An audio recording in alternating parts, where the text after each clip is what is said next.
Okay, I am not a happy man. Quick, everybody jump over one.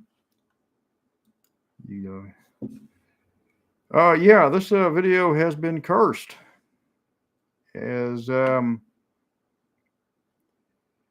y'all hear me? Okay, because I am having all sorts of technical issues on this one, and most of it's YouTube's fault because unfortunately, Flutes will not be joining us today. Okay, here we go. The stream vanished. Now it's back. Okay, Flutes will not be joining us today through no fault of his own, but yeah, this YouTube go live together is a crock of shit. We're gonna. It's like they said, hey, yeah, you get to invite somebody to your chat. Turns out that's only for mobile. So this rig I've got, which is rather expensive, really nice, and built custom specifically to do streaming and stuff. Yeah, no, I got to use this thing. I got to use this T-Mobile thingy with very little signal because I live in the boonies. Yeah, not happy. The whole point of in having to try out this go live with your friends is to have somebody to banter off with, to chitty chat. How worried should I be about Hasbro execs saying D&D is undermonetized? Be afraid. Be very afraid. Okay, the Hasbro execs used to be Microsoft execs, and there's already problems. No, I don't know what I did with the camera. I just started working better.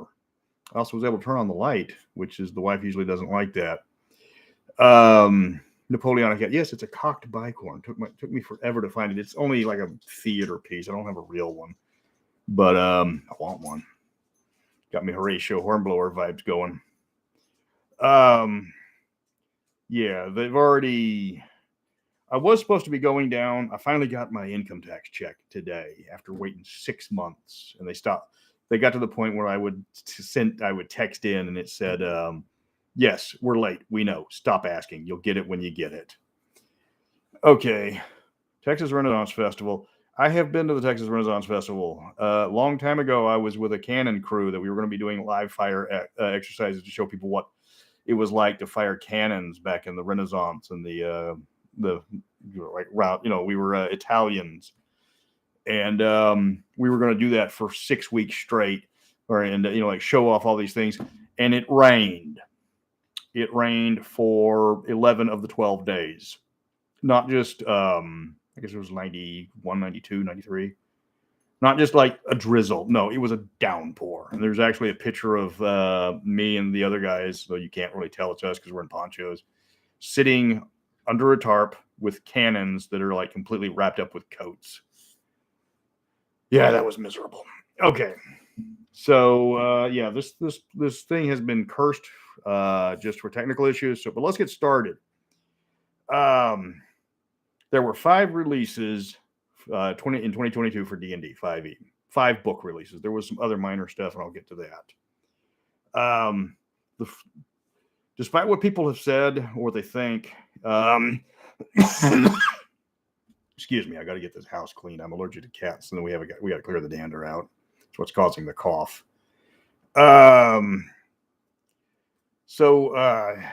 Despite what people have suggested, Strixhaven was not a 2022 release. It was a 2021 release by like 2 weeks. I think it came out on December 15th of 2021. So this isn't going to cover Strixhaven, which I think I've mentioned Strixhaven in the past, which it was a short little adventures, and it was a game world that wasn't really a game world, and you got more information on a magical library with the Adventures in Glantry. So the first book that came out was, let me see, what was it? Call of the Netherdeep, Critical Role. Matthew Mercer has made buku money.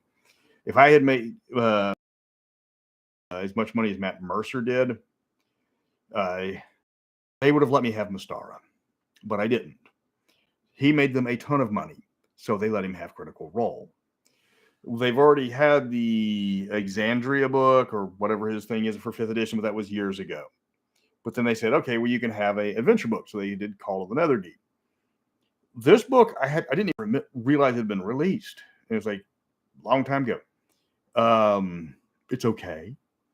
I wouldn't run it with my players. It's very much a Critical Role thing. The critters are going to be the ones that are going to be buying this because they want to play in that game world. It borrows elements of Tomb of Annihilation. It's got a lot of water. It's got a lot of underwater stuff. But on a scale of 1 to 10, it's like a 5. Yeah, the people that want to buy it because it's, Critical Role are going to buy it. The people that are, not big into adventures, or the people that aren't big into Critical Role probably don't even know it exists. So this is a give Matt Mercer, money because, let's give him a book deal because he makes us a lot of money. I can't fault him for that. I can't fault a gamer for being successful. I mean, he seems to be a nice guy. People like him. He's funny. He never writes. He never calls. He never texts. He never stops by to say hi. So I have to take their word for it that he's a nice guy. Yeah, it does have a rival party mechanic that was kind of unique, but I just flipped through it just to get a review, so I wasn't going, hey, I don't know what the hell's going on with this. So we'll it's like, yeah, this book came out. It was like, it's an okay adventure. And then, okay, so after that, then they released Monsters of the Multiverse, which is a compilation. It's a compilation of the Monster Manual, the monsters from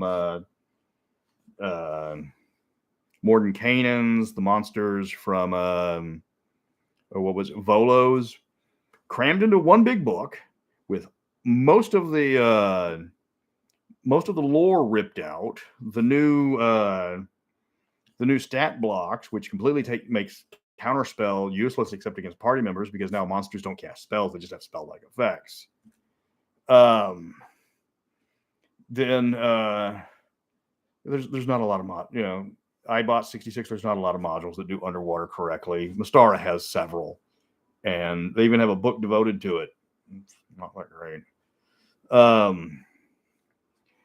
So yeah, you have So going back to Mordenkainen's Presents, it's a compilation. If you already have the other 3 books, you don't need this. Yes, it's got some updated stats, but you're not going to spend another $50 to get updated stats. And that's the thing, is if you don't have the monster manual, and then it's not so much the monster manual stuff, is it takes out a lot of the lore and stuff. So if you get Mordenkainen, you get the stuff from Mordenkainen's, it only gives you the monster stats. It doesn't give you the other half of the book. Volo's, it doesn't give you the other half of the book. Yeah, Robert. Yeah, like for the latecomers, the cough is from cat dander. I'm not sick. And so you can't get excited over a compilation. It's like, if you want to save money, buy the compilation, but you're missing out on a lot of the lore, a lot of the fluff. Even if it is Forgotten Realms, you're missing out on a lot. And if you already have the books, this thing's completely superfluous. You have no need for it. It's like, yeah, I've seen other games where they do compilations because they just have so much material. The Star Wars West End game line was famous for its compilations, but it needed it because it had like 100 books. 5th edition doesn't have 100 books, not even close. And so that's 2 books gone. You got the superfluous compilation. You've got the reward for Matt Mercer making Wizards of the Coast a lot of money. So next up is Journey Through the Radiant Citadel, which I think is right here. Yeah, I actually have this one. Ooh, that's upside down. Still the worst art in 5th edition, easily. That's like Scholastic grade school art. When you have cat allergies and you marry a woman with 4 cats, this is going to happen. It's an anthology. I don't like anthologies. I've made that perfectly clear. I do not like anthologies in adventure books. I don't like anthologies in poetry. I don't like anthologies in science fiction. I don't like anthologies in cookbooks. Anthologies are just the casserole of adventures. Well, Radiant Citadel does have some good adventures. 3 or 4. It's got some bad adventures. 3 or 4. It's got some average adventures. About 8. They made a big deal about the marketing, about none of the people that wrote in it were white. All right. I don't have a problem with playing in other cultures. I mean, like if you watched my conversion of it, you found out half my family's Filipino. All right. So, and actually I was critical of the Filipino part because it didn't have a lot of Filipino stuff in it. Like, I'm sitting there like, you throw out one new monster for the Philippines. Okay. The Philippines has, you could make an entire monster manual 1, 2, and 3 of just Filipino monsters.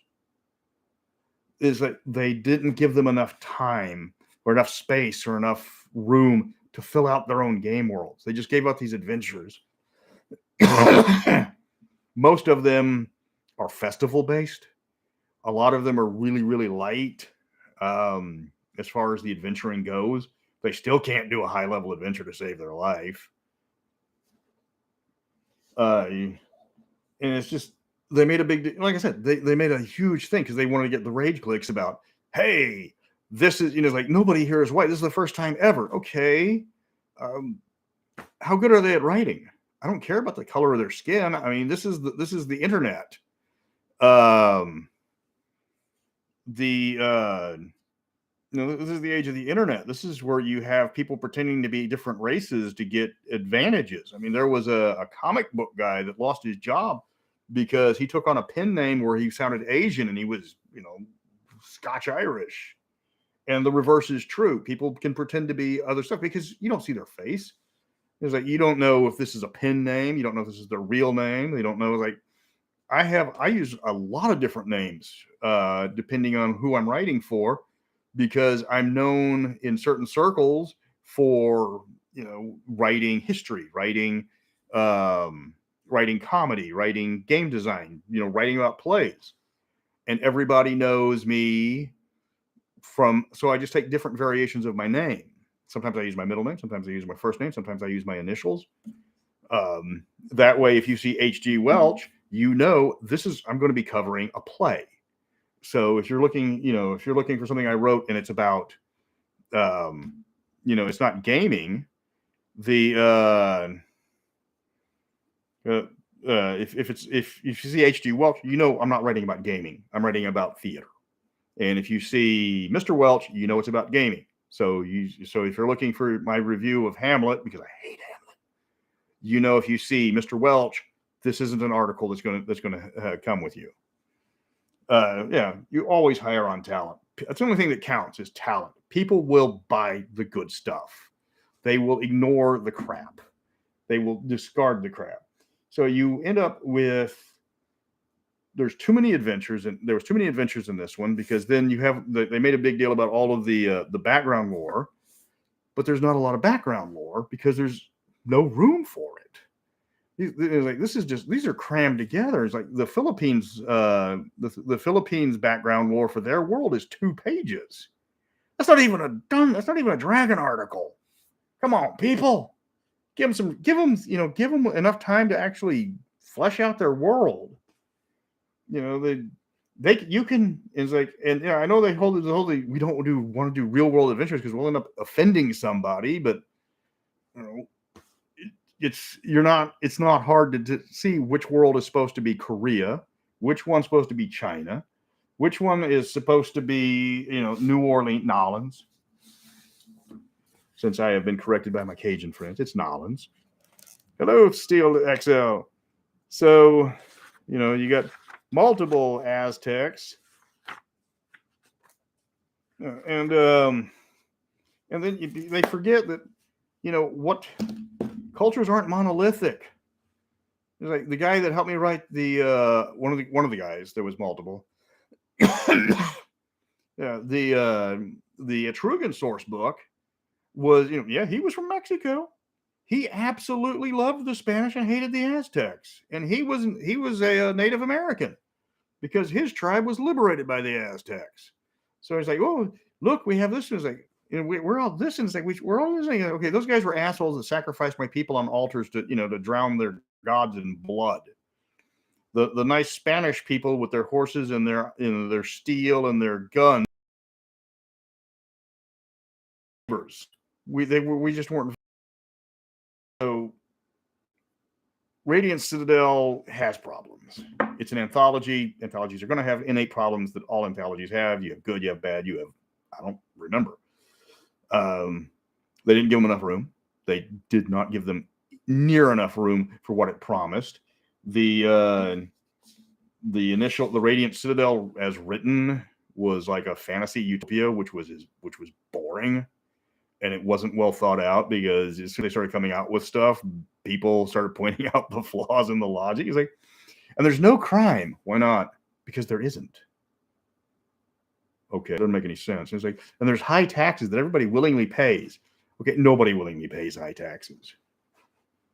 That's the point of taxes. That's why we started this bloody revolution in 1776. That's why we had the whiskey rebellion right after that, because nobody likes to pay taxes. Jesus, I just got my tax return back, and it was supposed to be out in June. They just now sent it to me. But we are having a good Christmas. I'm getting my daughter a Shaska? Hold on.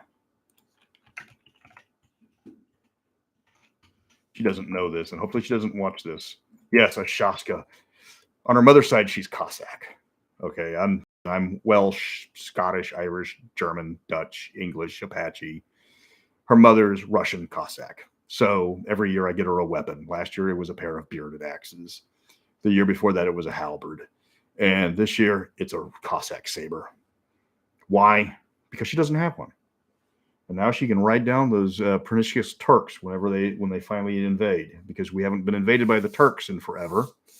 And we're due. Anyways, yeah, it's like oh, we don't have a military. Everybody likes together, and we all come together in consensus. Like, and we all have radically different cultures. So what happens when Thin-Call decides that this place is going to be a pushover and sends a legion over, and you guys don't have an army or anything else? Okay. Or what happens when one culture decides that they're tired of paying for the deadbeats in the other cultures? Oh, anyways. So, okay, so that's Radiant Citadel. Bad cover art for the stuff. Poorly designed, just poorly laid out book. Oh, she's going to be. Her mother was an equestrian until she developed her allergies. We're gonna go with the whole ride by attacks for this instead of the fencing. Well, maybe she liked Wednesday. I liked Wednesday too, though it was Chekhov's machine gun at the end, because everything I predicted was going to happen at the end predicted it to happen. It was the end. Yeah, and it was. If you're going to make a big deal about hiring authors, it's like, let us know who the authors are, because they don't even tell you who wrote what.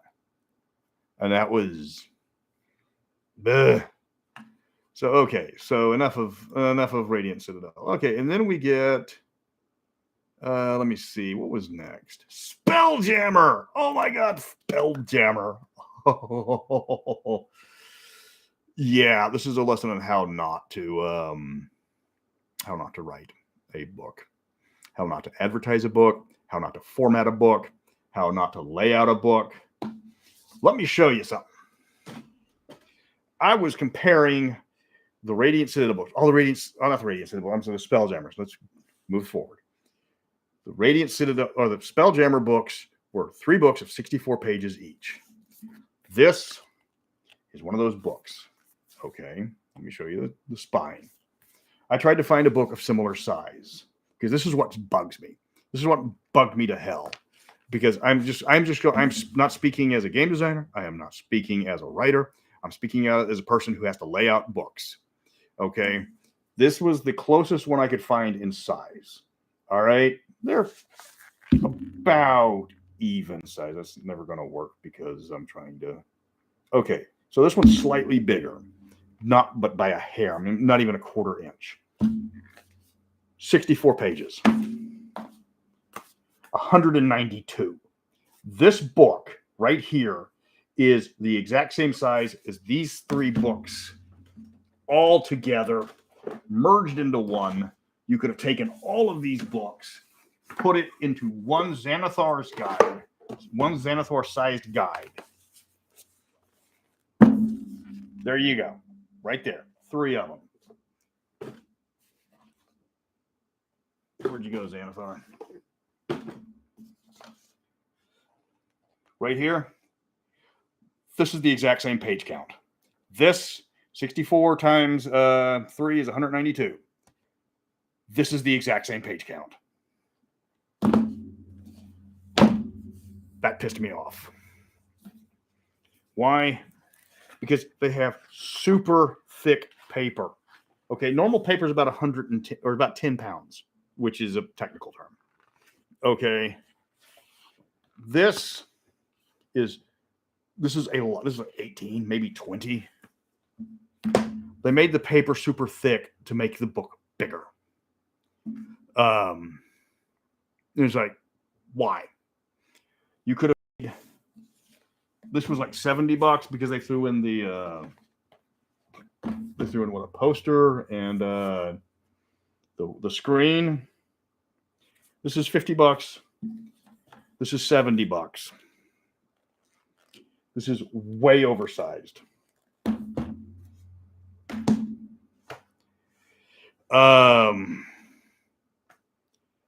Yeah. I mean, I don't have a problem with the Wizard's slow pace because first edition had a very slow pace, but they had the modules. I think for the longest, 5th edition was doing like the same book at the same rate that first edition was. So that wasn't a major problem. But it's like Spelljammer was just like thrown out the door, rushed out. So you've got a book that's dwarfed in size by the Sword Coast Adventurer's Guide, probably the worst. Not probably. I've seen the Amazon reviews. The worst D&D 5e supplement for, in this case, for a setting book. Yeah,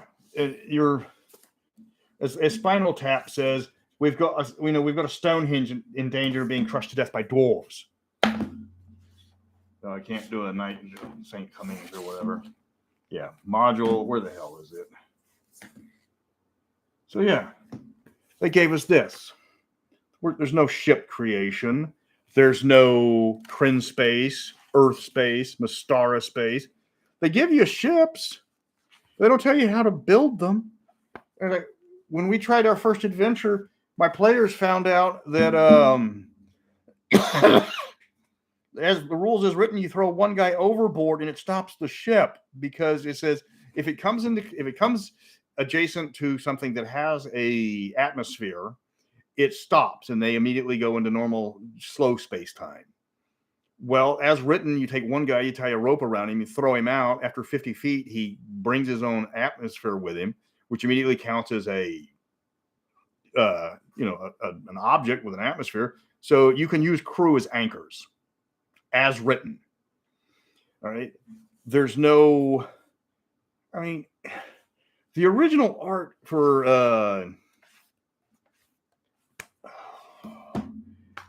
Spelljammer, Spelljammer was not the best setting. Not in 2nd edition, not in 5th edition.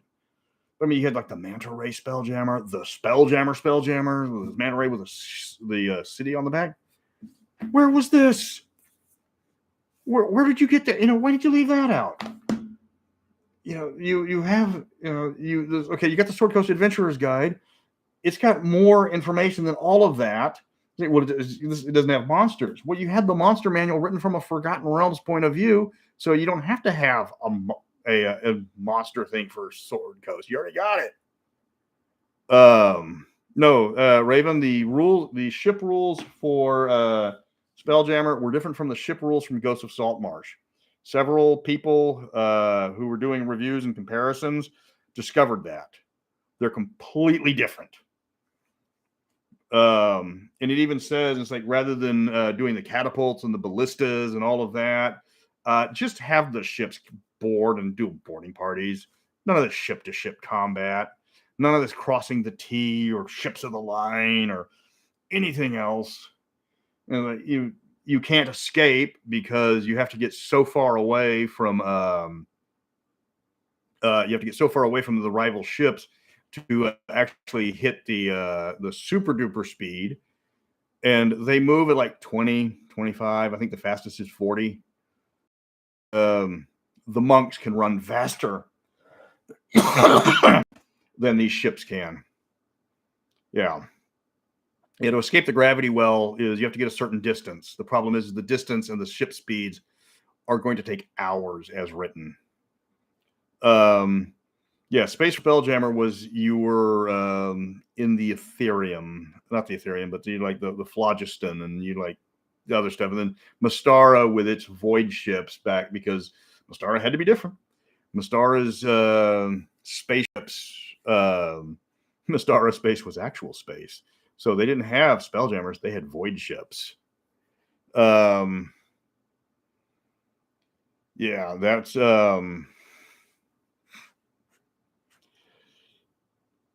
Jeff Grubb in an article said that Spelljammer was created because they were told they had to have a space game with D&D, and he told them that the second edition rules did not work for space games, and they told him to make it anyways, and they came out with Spelljammer. And people love Spelljammer, but the nostalgia goggles are on pretty tight because Spelljammer and the rules, Grubb was 100% correct. The space rules did not work well with second edition. Yeah. Too bad Games Workshop killed Rogue Trader. Oh my God, don't even get me started on Rogue Trader. I love Rogue Trader. I am one book away from completing the entire Rogue Trader set. I regret having sold that book, but when your boss is cheating you out of a lot of money, you have to get your money somewhere.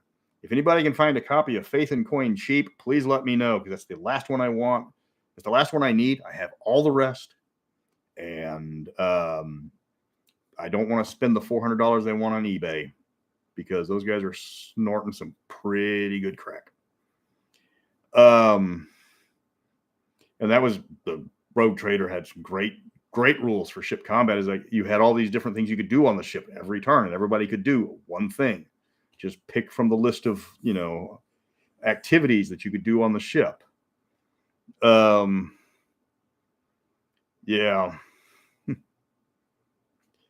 No, we had a Rogue Trader campaign where the lady that was going to play the Rogue Trader decided she wanted to make her untouchable. Not as in you can't harm me, as in I have no soul and psychics don't work on me. And we're like, that's an interesting idea. Let's see how it works. And oh my God, it worked fantastic. That was a great campaign. I wish it would have lasted longer, but Game Store kind of burned down. Partly because if you cheat people out of a lot of money, they're going to remember. Especially when some of them are cops and they realize what you're doing is illegal in certain areas. Like blocking off the emergency exit with a with a drink machine because that was wasted space. Yeah. Okay, so Spelljammer was a mess. It felt incomplete. It felt rushed. It didn't actually give you a lot to play with. It didn't give you, hardly anything from the original rules. You want to build your own ship? You want to modify your ship? No, the Rogue Trader was not a Sister of Silence. She was a noble. She was a highborn untouchable, and rather than being recruited by the Imperium, her father, who was uber rich, pulled strings to get her a warrant of trade. Got his daughter a warrant of trade, got her a penance, the smallest ship you can get, and then kicked her off into where all the Coronis Expanse, where she spied on people and scouted new worlds, and then went back and sold everything she knew for profit. It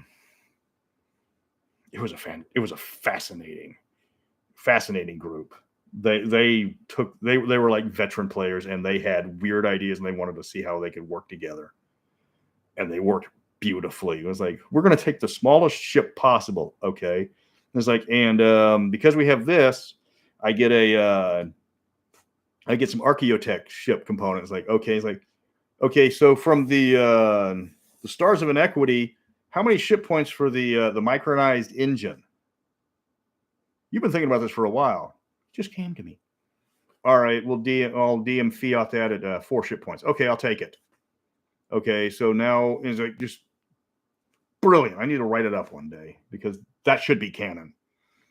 That was just a great concept. Like the rogue trader that doesn't talk to people because she has no soul, so she lets somebody else do the talking for her. Yeah, I'm trying to find. Oh wait, what's this? How many pages are you, Castle Caldwell?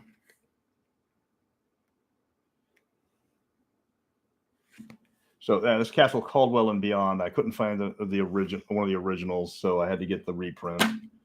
That's half of.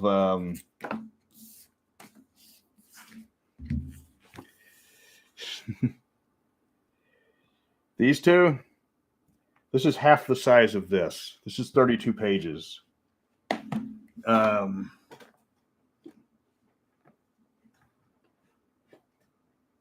Where'd you go? There you went. Yeah. Well, here we go. Or to go old school,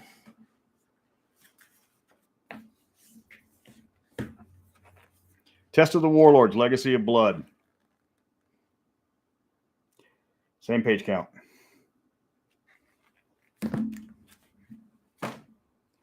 Okay, but I've beaten this horse to death.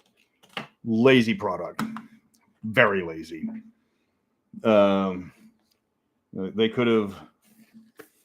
could have dropped the adventure, thrown that out to the DM's Guild, doubled the size of your monster companion, or give 16 pages to the monsters, give 16 pages to the rules. They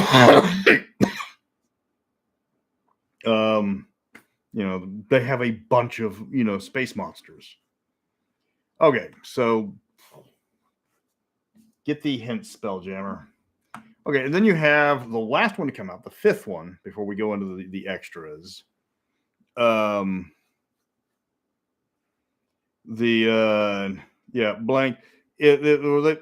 Philosopher Unicorn, Philosopher Unknown. Blank is one term, but in the rules they're known as untouchables. So, but they have several names, so they're all correct. Okay, so you have the Dragonlance book, which is an adventure. There's no source books. The Spelljammer is a 64-page source book. Okay, Karamikos is a 64-page source book. Karamikos has 3-4 times the amount of information, and it's one nation. God help you when you get into Glantry at 96 pages, where they're like sitting there like, okay, well, if we remove all the art, I can put in everything. It's like, you have to have art, Bruce. We don't have to have that much art, do we? It's getting art. Okay. So Dragonlance, again, is an adventure. It's got 8 pages. I've listened to the Dragonlance people rant. 8 pages. That tells you everything you need to know about Kren. Dragonlance Saga can tell you his videos. The transcript for his videos can give you much more than that. Yes. BioKit. Yes, the fluff is available online, but like I said when I made my Mastara video, there's a lot of fluff. A lot of these stuff there hasn't been anything published in 30 years for some of it. Thank you, Z. Thank you for Zen Gunman. And the best review I've seen for the Dragonlance book is it's a decent adventure. It's just not a Dragonlance adventure. The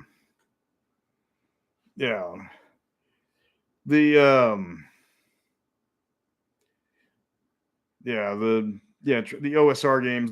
The thing is I'm tied to Mastara. Mastara is tied to D&D. I made my, I make my living at what YouTube throws me as scraps on Mastara, so I got to play with the D&D. But I'm also doing mostly fluff. And then, so, okay, going back to the Mastara thing, is a lot of these settings haven't had anything for 20, 30 years. So for a lot of people just getting into the game, because of everybody jumping into it, this is all brand new. And rather than saying, it's like, okay, what can you tell me about Birthright? Thank you, House 6153. What can you tell me about Birthright? Well, it's all online. Look it up yourself. Okay, that's a viable thing you can do. But like, hey, like here's the Mastara book. The first 80 pages will explain the world to you. Okay, this isn't everything, but it'll get you up to what you need to know. They could easily have done that. Skag did that. Yeah, it wasn't as good as the 3.5 Forgotten Realms guide, but it's a lot better than Spelljammer. It gives you, like 20 times the information that Dragonlance did. You want to treat the people coming into the hobby the same as you would for the older people when they first got into the hobby. And it's like, okay, well, hey, we're going to look at this. And it's like, what can you tell me about this? Well, you can read it all online, or here's a book. Okay. And they will sit up with their book light and they will flip through it. And once they get through that 60 pages and they've had their taste and they want more, then they can go online. They can look up the old stuff. They can get or they can get stuff from the Dungeon Masters Guild or get some other reprints. But you want to bait them with the initial product. It's like Dragonlance has the problem with, like, one thing I noticed is Dragonlance has the one thing is like, hey, we know that, there's not a lot of races in Krynn. Okay, there's hardly any because they don't have most of the other races that everybody else has, because they wanted to chop it down so they didn't have to explain all these different races. But if you want to play those races, just say they're from another setting. No. The character coming in from another setting is one of the laziest excuses for players since Mastara was put alongside Greyhawk. Say, hey, I know we're playing in Greyhawk, but I wanted to play a shadow elf, and she came from another world. It's like, no, play Greyhawk. That's what it's there for. That's what everybody else is doing. Don't make your character super special because I want to be different. I want to play a drow. In Dragonlance? No. I want to play a Dragonborn. Okay. You're going to die. You're going to die quickly because you do not want to be anything resembling a dragon during the time of the Dragon Wars. Like the Mastara. I'm going to play a tiefling opponents. All right, it doesn't have a lot of races. Mastara has filled with xenophobes, and for good. Yeah, Krynn was very difficult. Well, Krynn space was weird in Spelljammer. Yeah, they wanted to tie everything to everything, and then Planescape made it really easy to get from one place to another. But that was forgiven because Planescape was very well written. And it was like one of the best written. Like, even if you didn't like the setting, you could not knock the writing and the game design. And that's that was one of the problems, and that's becoming a problem. I was going to get one of the local game stores here has a in shrink Dungeon Master Survivals guide, and I was going to get that because I was going to talk about all the extra stuff that's been coming out. And unfortunately, couldn't get the check cashed because of the wife's got to be there because both of our names is on the check. But yeah, they've come out with a bunch of other stuff okay, this one is going to be a minor gripe. but still going to be a gripe. They came out with the third starter set. There you go. Dragons of Stormwreck Isle. And yeah, there's Diana. There's Hank. They don't appear anywhere in this module. It was $20. You got some dice. 20, yeah, I think it was 20. You got some dice with it. You got an adventure. The dice were worth maybe $10. Was the adventure worth $10? Probably not. But it's nostalgia bait. Yes, sir and lady not appearing in this module. Not just those two. Oh my God, this was the one. It's like, this wasn't, okay, this one wasn't as good as the other two. It was not as expansive as Lost Mines of Phandelver. It didn't have all the cool stuff that, oh, my wife's got her tax information in here. Huh. Oh, that was because that's not a tax information. That was never drive through. Was it Golden Mountain, Louisiana, folks? They will give you a ticket for not giving them a reason to give you a ticket. Yeah. Okay. So hey, look, there's Eric the Cavalier. He also doesn't appear in there, and there's the cleric that doesn't appear because they needed a cleric for the miniature set. Yeah. Yeah, they're there. Come on. Presto's in here somewhere. Yeah, that's not a very good picture. Sheila and Bobby are nowhere to be seen. Yeah, it's like they actually had. Hold on. They actually had in 3.5 a book converting the animated when you got it when you got the animated set. And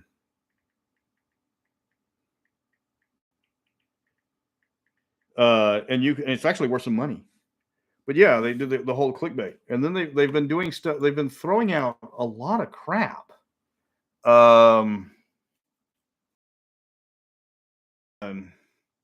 They came out with the creature case with like vinyl, peel-offs from like the early 80s. And they realized that the vinyl peel-off. They didn't realize that people aren't going to realize that vinyl loses its stickiness after a while. It doesn't take that long. The reason why you can't find the old 80s stuff. Yeah.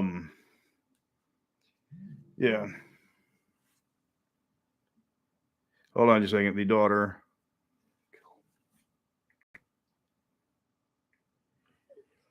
Kill. I did an Aborigine in college. It was a long story short, but she was actually the girlfriend of my lab partner before he got deported back to Switzerland for having more marijuana than he could justify for his personal use. And then we ended up hooking up as a rebound. And she had always had this weird way of saying "cool," even though she didn't. She was from Australia. Her parents were from Australia, but she wasn't. And she was born here in the States, so she spoke with a Southern accent because she wanted to be different. Because apparently, being the only Australian Aborigine at University of Houston wasn't unique enough for her, so she had to speak with her tradition, her Southern accent. I know some weird people, but I always kept the cool. Wizards has a serious okay, so yeah, they're spamming out crap. They're spamming out stuff that's already been done, stuff that's not going to work. We know. Wizards has a serious problem with listening to people on Twitter, listening to live streamers that their job is to take offensive stuff. It's like you need, sensitivity editors, and it's like, or creativity consultants. It's like, okay, why? Because there's something wrong with your book. Well, we looked at it, we didn't see anything wrong. That's because you didn't have a creativity consultant. Doesn't that incentivize you to find problems with my book? So I have to pay you to find problems with my book. Isn't that like a huge conflict of interest where if you don't find anything problematic with my book, you don't get paid? Yeah. Yeah, the ex-girlfriend, we discovered we friends or lovers, but not both. She ended up with Eros's Harlequin army, and then the rest was history, or at least around here, at least until they wrote Harlequins out of 3rd edition.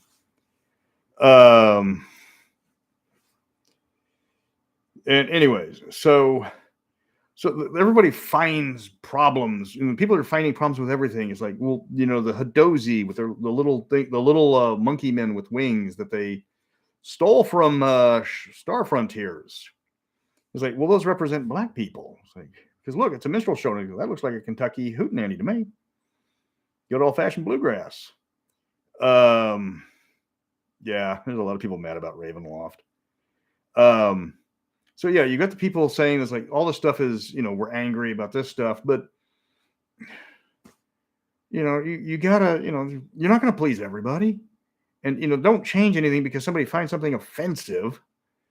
Like the original Hadozi, if you look at the original art, they look like Eddie Van Halen. I mean, seriously, look, if you can look it up, the hair looks like something out of the Jump video. It's even got the same styling. What the hell, guys?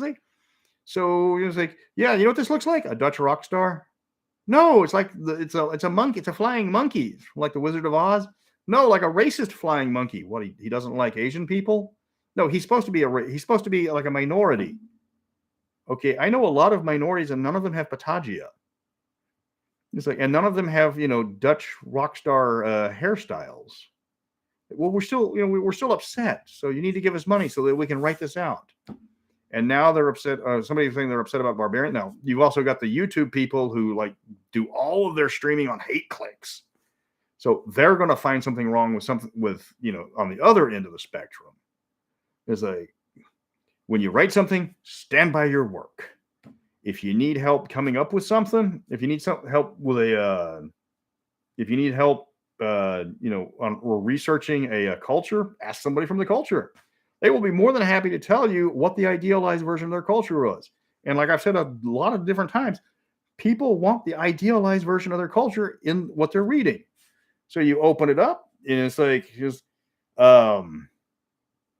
and I joke about everybody wants a bird of prey, and because that's what everybody suggested.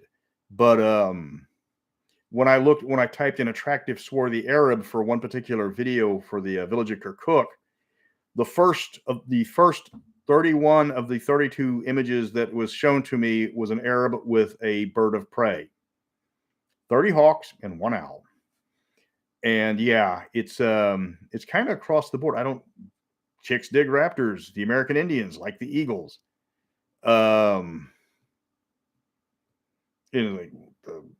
Okay, everybody, everybody likes the birds of prey. Birds of prey are cool. But now they're upset about barbarian because that's an offensive world. Hell, they got one guy that was upset with the word primitive and being used in construction terms.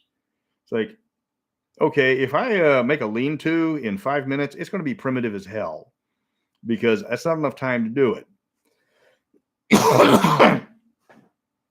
And that's one of my biggest fears is that they're going to self-regulate themselves. If Hasbro doesn't kill it by overexposing it, like TSR did in their dying days, where they were just pumping out crap because they figured everybody was going to buy the crap. People don't buy crap. People buy quality. If you put out a lot of quality, people will buy the quality because they will keep buying it. And it was like, what are they said one time with the Magic players, that the Magic players were too price sensitive rather than admit that they were charging way too much. And so that's one of the fears for WotC is they're going to either spam out way too much, and it's going to drive down the market because they just came out with they just announced they came out with tiles that you could put down and lock in place, and you can do all this stuff. It's like the stuff that half a dozen third-party guys were doing back in third. Yeah, those guys, it's already been done. But you can put the vinyl stickers on there. So you put the vinyl sticker down, you peel it off, and then you have to put it back in the vinyl sticker spot.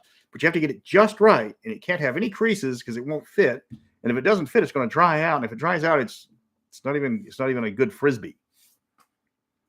Okay, so Fear 1, they're going in for the next year. They're going to spam out crap. They're going to spam out a lot of crap. They're going to spam out so much crap that people are going to lose interest in the game. Because it's just going to be, hey, like Dungeons and Dragons the lunchbox, Dungeons and Dragons the toilet paper, Dungeons and Dragons the flamethrower. I would buy that. I would buy that. Yeah, thank you, brother Malachi.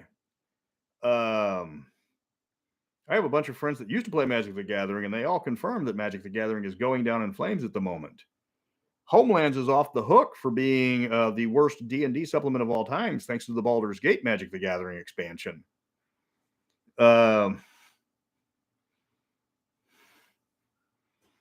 Yeah, I mean, come on. You running around with a red dragon flamethrower. You could have like a flamethrower of every different color. You like a gold flamethrower, a silver flamethrower, a red flamethrower, a black flamethrower. Let me see. Could the Immortals act as patron warlocks?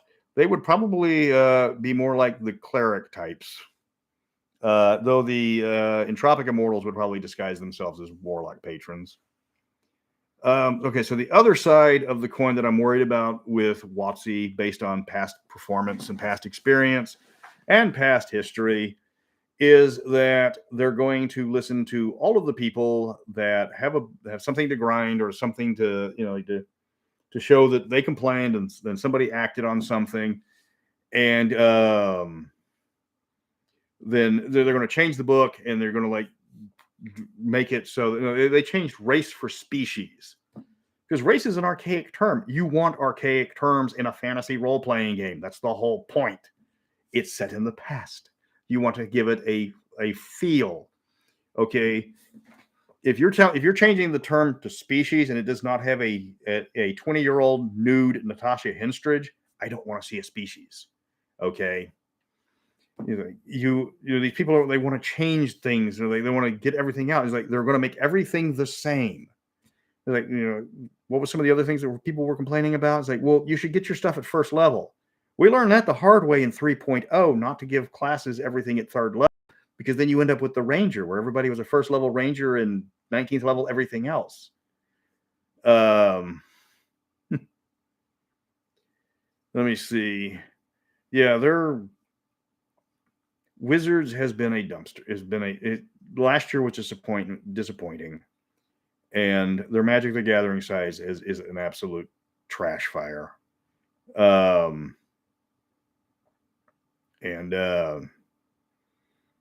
Like, if they'd listened to me, everything would be great. Everything would be fine. It's like, yeah, we call them race because Tolkien called them race. The race of elves and dwarves and men. It's like, that was the Lord of the Rings card game used race. Granted, it was because, Tolkien, and he came up with it, and it's his game. And I do miss the movie tie-in trading card game from Lord of the Rings. That was a fun game. It was doomed to fail. It was doomed to run out of time because as soon as the movies were over, nobody wanted to play. But that was a really fun game. But yeah, Wizards is responding to people who represent a very small portion, and a good chunk of them probably don't even play. Or they scream about the gatekeeping and all that stuff. And it's like, look, I just want to play Mastara. Like, I want to play in a certain game world that people are telling me that's like, well, it's problematic. It's like, why? Because it wasn't written by the people from that race that it's representing. It's like, okay, so no Italians wrote Thyatus. Okay, let me ask the Italians what they think about. It's like, it's bueno, bellissimo, bellissimo, bene, bene. Okay, they didn't have a problem with it. Well, I'm upset for them because they don't know what to be upset about. Well, let me ask the Arabs over there about the about the alarm. What do you guys think? It's like, needs more hawks. Okay. Who was worth running, Gygax or WotC? Yeah, Dungeons and Dragons but he does have a point. Dungeons and Dragons has a history of being horribly mismanaged. Gygax and the Bloom brothers were decent game designers, but they had no idea how to run a business. So they sold it to Lorraine Williams, who had every idea how to run a business, but did not know how to run a game company. So they sold it to WotC. And then WotC, before they were Hasbro'd, they knew how to run a game company. That's why 3.0 and 3.5 was so successful. And they would put out stuff that people wanted to play. But then they got Hasbro'd, and Hasbro was like, okay, what have you done for us last week? And then, 2020 hit and everything got really, really popular in Hasbro. So all this money flowing in. And now they're killing the golden goose. So Wizards or D&D has always had a problem of being mismanaged by people who, either didn't know how to run a company to keep it afloat, didn't know how to, make actual quality product so that people actually wanted to buy your stuff. Their golden period was, they brought in a lot of people from TSR over to Wizards of the Coast. And then Hasbro came along and said, no, we're going to change this because we want to monetize it. We want to make video games and we do all this stuff. And yeah, D&D has always been tied to video games. I mean, the Baldur's Gate series, though the third one I've got suspicions about, is considered some of the best. This comes to the best RPGs ever made. Shadows over Mastara is considered Capcom's best beat 'em up, if not the best beat 'em up for a video game.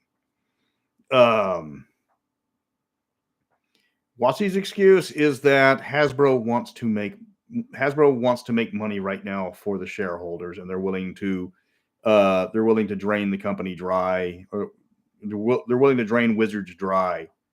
When you get rid of Ray Winninger, who was involved with TSR, who has serious major RPG chops, and you replace them from somebody from Microsoft, you can see where it's coming.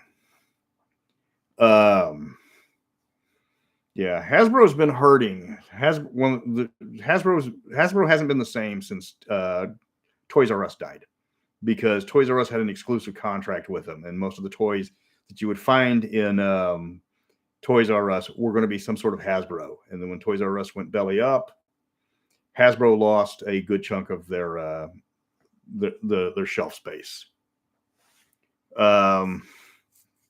Somebody else watches Toy Galaxy or whatever he calls it now, because he stopped talking about toys. He talks about stuff. Yeah, so let me see. What other questions do we have? Because it's running up there.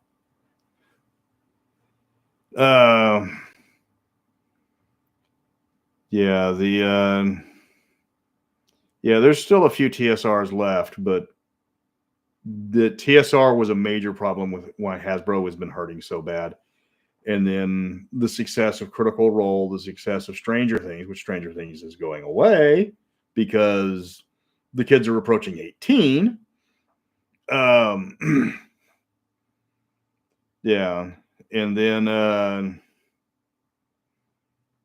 and what happens in Critical Role? What happens when people stop watching Critical Role? What happens when they move on to something else? So Hasbro tied on, D&D's popularity was very faddish. It was very obviously a fad. The fad's starting to fade. People are moving on to other stuff. And it happens. No fad lasts forever. D&D will still be around. But is it going to be recognizable? Or are we going to go through a dark age? Is it going to be, like subcontracted out? I don't know. It's like, if it's, if they want to get rid of Mastara, I've got, let me see.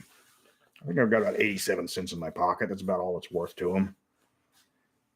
It's like, it's, they're in a twilight period right now.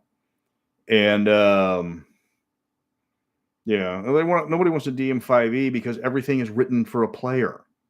There's no DM. They come up with adventure books, but there's no DM stuff. I mean, okay, let's talk. Okay, let's bring up somebody who just Kim Mohan. This guy was one of the big TSR guys. He was in the back. He was in the background. So no, he wasn't a very well-known name. He just passed. Okay. They put out stuff for DMs to help write better adventures. Most of the stuff that you see and people are playing is homebrew anyways. Why don't you give the DMs tools? The DMs are the ones buying the books. They want the players to buy books. Okay? The DMs, they're looking at the DMs from a wrong point of view. The DMs are your whales. For the people that always do the collectible stuff, the ones that buy everything, that's the DMs. Give them more stuff. They will buy it. They don't do that anymore. Everything's got to be another player race, another more spells, more backgrounds, more stuff for the players. Okay, the DMs are doing the goddamn work. The DMs are the ones that are, like sitting there saying, okay, now how do I do this adventure? How do I do this adventure? How do I do this adventure? What do I do with this? What do I do this? Okay, I need an idea for this. It's like, give me something like that. Give the DMs tools so that they can make better adventures, because they're going to make the better adventures. They're going to make their adventures.